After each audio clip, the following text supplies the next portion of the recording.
I feel it's important that we educate children from a very young age, not just about violence against women and girls, but the idea of protecting their bodies. I think boys and girls also, they both need to have that conversation. I think it's important for people to know that FGM is not an Africa, Asia, Muslim issue.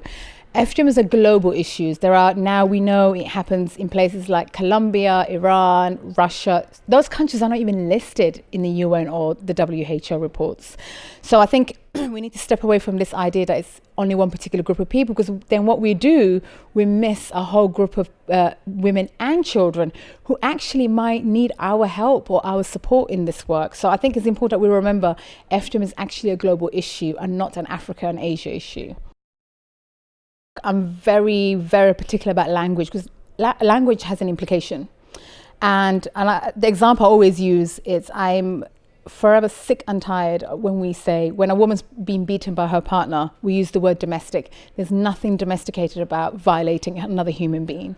There's nothing honorable about killing a girl based on her skin color, because we always use the honor killing when it's brown or black. It's actually murder, or the idea that we keep using the word child marriage. And these are senior politicians using this language. But there's nothing marriageable about a child. It's actually legalized pedophilia. We need to call it that. So for me, in order to change to happen, we must first use the actual language. Until that happens, none of this is going to go away. So, and our politicians, those up higher positions, absolutely need to enforce that. And I think it's important to remember when we are talking about practices like FGM, that we don't use the word traditional harmful practice that's been used for many, many times, or religious practice. It's very simple. It's violence. It's child abuse. Actually, if you look at the definition of serious sexual assault, that's exactly what FGM actually is.